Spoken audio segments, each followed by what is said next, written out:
What's going on, guys? Welcome back to the cyber defense path that we're on, and we are at OpenVAS now. I will tell you guys, we are almost done with some of these boxes that are just pretty much knowledge base, and so we're getting to the nitty gritty. We'll go ahead and look at it real quick. We're getting to where we're actually going to start seeing some more hands-on stuff, which I like a little bit more. So you can see here, right here is where we're going to start getting into some more of what you're going to see in a SOC, and then the incident response and stuff are smaller paths, but you're going to see a little bit more hands-on. So currently we're in this stage. We're in the OpenVAS, right now. So what is it? Well, it's very similar. We covered Tenable or Nessus, whatever you want to call it, on one of the previous boxes. This is an open source tool that does scanning, so it's free. You can download it here on GitHub, and it tells you how to download it, how to install it, all that stuff. And you can see, as previously mentioned, it's built off the Greenbone Vulnerability Management Solution. Okay, so this gives you a little bit of history on it, how it works. Now, this is part of, and it shows here, this is part of a framework. So the GVM framework is all of this together. It's not just the scanner, but we're just covering the scanner here because that's what our defensive side is looking at. Okay, so how does it work? Here we go. So you can see there's three different type of feeds, I guess, if you will. There's vulnerability and information feed. So this is the section that contains all the information and vulnerability tests that come from the community. So this is like where they're going to have like the signatures and the heuristic behavior that you're expecting and stuff. This is what it's going to test off. This is their baseline, if you will, right? So like if you have a virus on your computer, it's going to go back and try and test onto that baseline and see, is this the same virus that we already know about or what? Now, the back end, this here is the back end infrastructure, what is actually going to be doing the scanning. So this is going to be like your actual servers or computers that are using its resources to do the scans. And then the front end is what you navigate with, what you work with. That's going to be like, you're going to see, you open up a UI and it's going to have testing, different scans you can run stuff. That's what it's going to be. That's the web interface. All right, so installing OpenVAS. Here you can see there's two different ways, well, technically three different ways to install it. You can install it from Kali repository, which makes it really easy. You just apt install just like normal.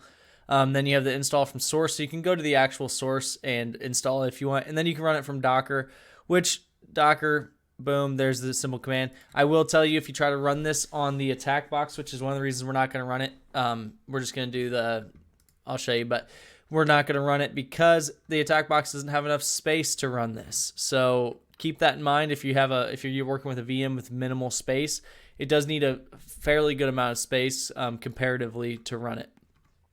All right. So you can see when you open it up, you're going to go ahead and log in with username admin, password admin. Make sure you change that because otherwise you're giving attackers free access to where you're vulnerable. All right, so this is what it's going to look like. This is a dashboard. It's very similar to Nessus. It's very similar to a lot of scanning tools. You can see you have dashboard, scans, assets, sec info, configuration. Okay, so the dashboard is going to give you a little display like this where it's going to tell you where you're at, where you need work, what hosts have the most vulnerabilities, CVEs by creation, all that stuff. Then you have scans. That's where you're going to actually edit the scans that you create or that you want to pull default scans if they have ready for you, etc.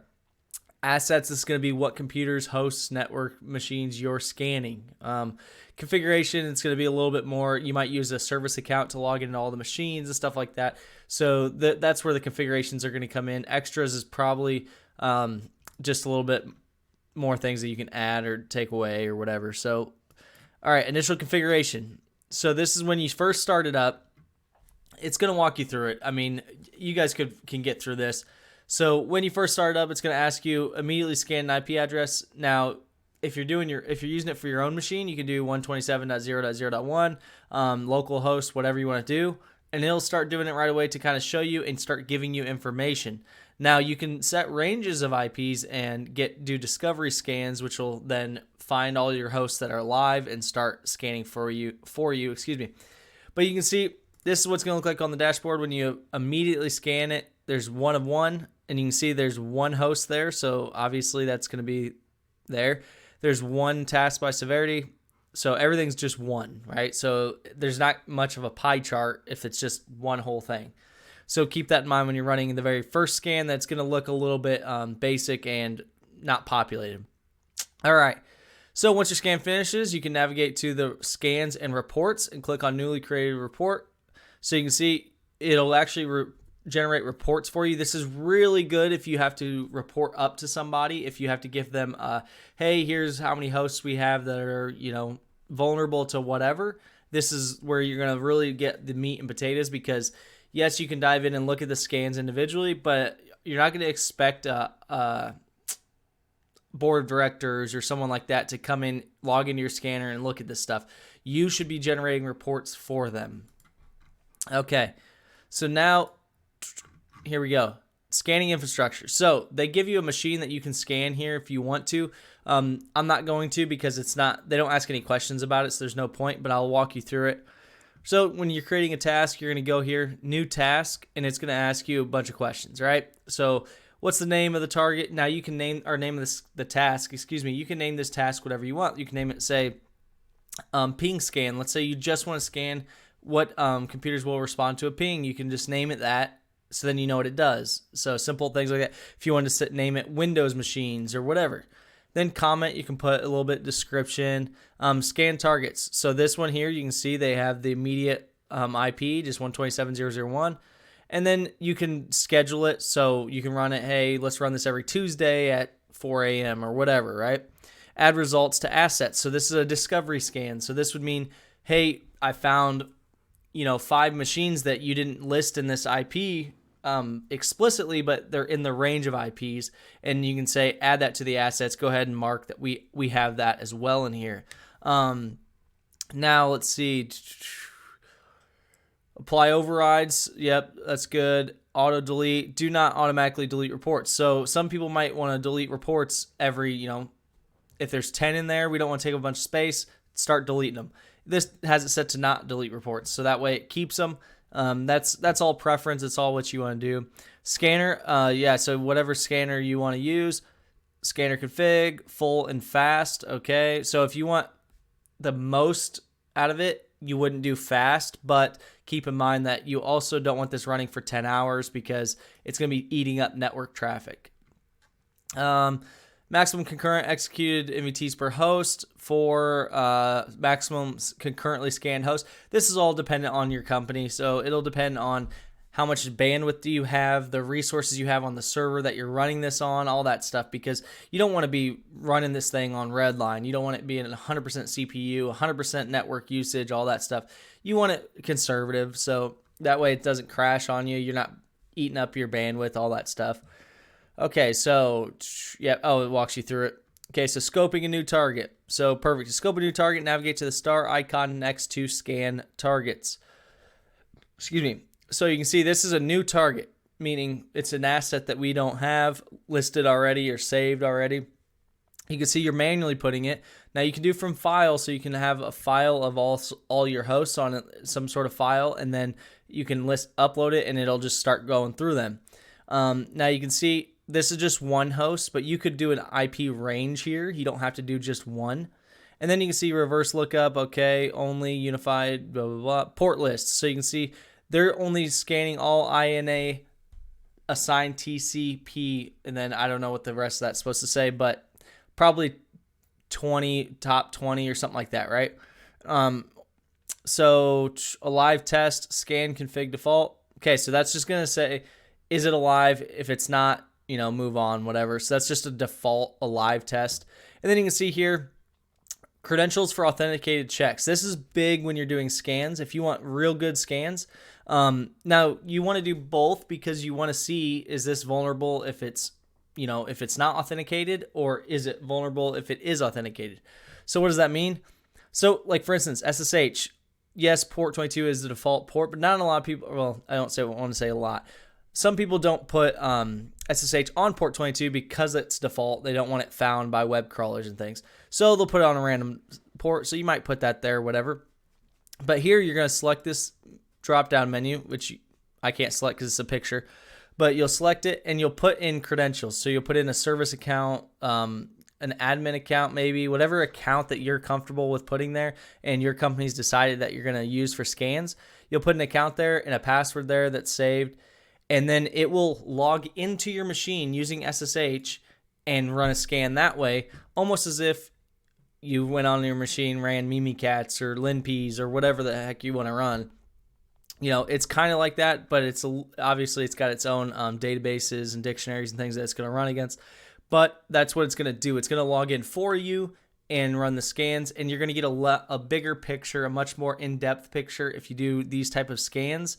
But there is some risk involved. Keep that in mind because you are creating an account for this. So if someone gets a hold of a service account, username and password, it's kind of tough to know if your service account has been taken over, only because that service account might be touching a lot of machines. So it's not uncommon at 2 a.m. for a service account to be running through machines, right? Whereas if someone stole my account and I come in one day and the logs show that at 2 a.m. I'm logging in all these machines and I go, no, I didn't, I know something's up. Whereas the service account can't tell you that. All right. So, you can get in-depth logs and really break it down, but it's going to take you more time and effort, and you won't necessarily know just at a quick glance like you would with your account. Okay, so again, same thing. Once you create the task, you'll be brought to the scan dashboard. So these are the different tasks that they have. So you might have 20 tasks, and they might say one runs every Tuesday, and it just does a discovery. So it's just checking, is there new machines added to the network? And if there is, it pulls them into assets and then adds that asset to other scans because you can have groups of assets and stuff. So you can really get this very automated, very easily, so that you get a new employee, they get a computer, it goes on the network. You don't have to go in here and add it and do all that stuff, because that'd be a nightmare if you had a large company, right? If you had 10,000 employees and people are quitting and starting and quitting and starting, you'd be a full-time job just sitting there filling out data entry, right? Well, you can have it do a discovery scan every week or day or whatever, pull those assets in, and then get rid of ones that it doesn't find online. After, let's say it doesn't respond after 3 weeks. Okay, get rid of it out of our scan so we're not wasting resources. All right, so now reporting and continuous monitoring. So this one will download the task file. Actually, I think I have it over here because I downloaded 2 of them. Okay, yep, so here's the task file. So this is what a scan will look like. This is the first one. Okay, so you can see this is the IP they ran it on. Now, keep in mind, just heads up, all these scans are ran on TryHackMe boxes, which I think was a really good idea because it shows if you ran this on a TryHackMe box. So let's just say you wanted to do this scan on a TryHackMe box instead of an Nmap scan, okay? Now, Nmap is going to be much faster. These will take a while because it's doing a lot. But let's say you did.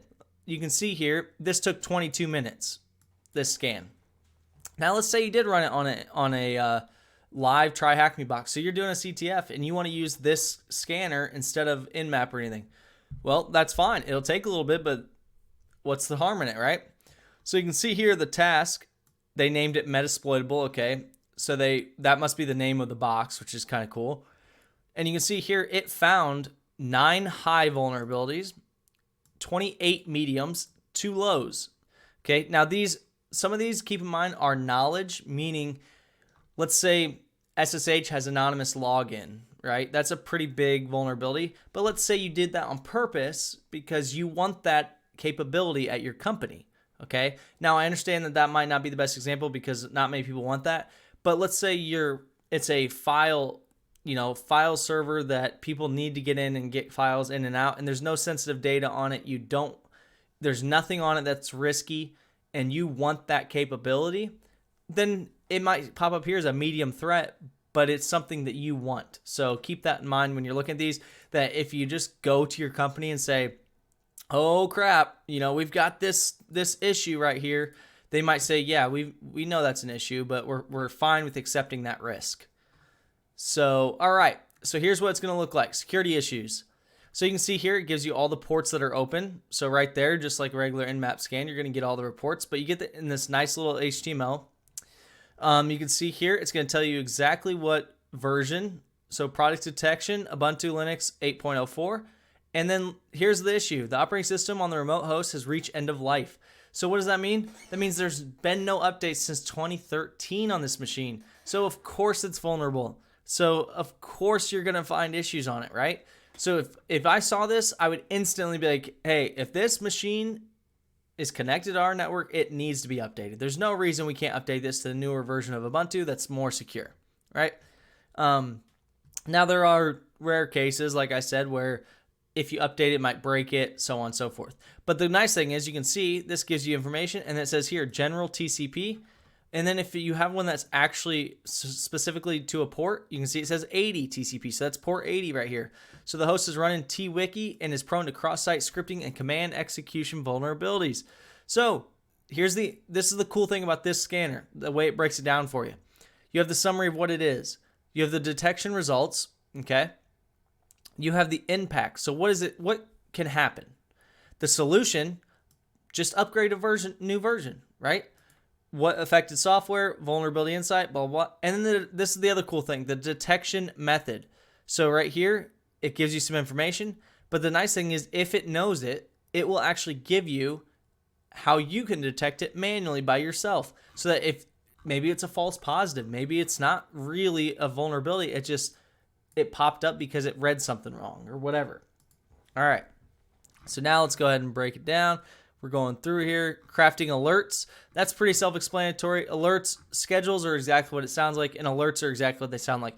So you might say, hey, only alert me, only send me an email or something if it's a critical vulnerability. Don't send me emails about mediums because I can check the dashboards, but send me any critical vulnerabilities. You might do that. And if you do that, then there you go. You're going to be set because every time you get a critical vulnerability on a scan, it's going to send it to you and you're going to say, oh, we got to fix this. We got to go look at it, right? So you can really refine those results. Okay, so now we'll go ahead. This was the one we just did. And this is the one right here is the one for the questions. So we'll be going back and forth. So in this scenario, you're assigned to a routine vulnerability management pipeline as a security operations center analyst. Okay, so you're an analyst right now. That's the hat you're putting on. Your automated pipeline. So our automated pipeline is what we've set up. Has already pulled a scan on the server. It is up to you to analyze and identify risks. Okay, perfect. So when did the scan start? This is important to know because let's say this scan started February 28th and today is, let's say, March 10th. Okay, let's just say it took a while to get to it. Something happened, whatever, something came up. But Microsoft, now granted, this is, I believe, a Linux machine. We'll look at it here in a sec. But let's just say Microsoft released a patch for this exact vulnerability on March 1st. And we've already installed it, right? So you can then go back and go, okay, it ran on the 28th. We checked. March 1st, we installed a patch for it. Let's just run a remediation scan, meaning we're going to run a scan to see if it's still vulnerable. So then we would go out of our schedule and run it manually to see if it's still vulnerable. So keep in mind that's why the times are important, one of the reasons.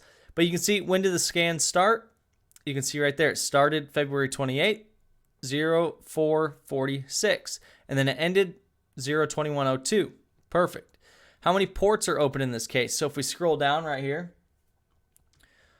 we have 4 different issues here. 1, 2, and then that's just a general issue, so that's not on a port. And then 3, so 3 ports are open. Now, how many total vulnerabilities were found in this case? Well, if you look right here, you have 1 high, 3 medium, and 1 low, so that's a total of 5. All right, now what is the highest severity found? So this is the highest severity found right here.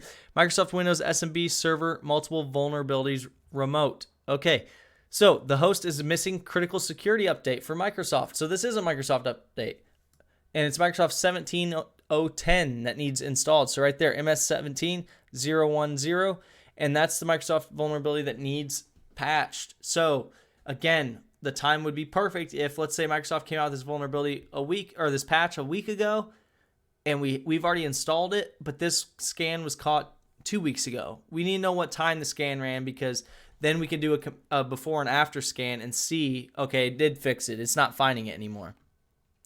Now, what is the first affected operating system to this vulnerability? And you can see affected operating systems.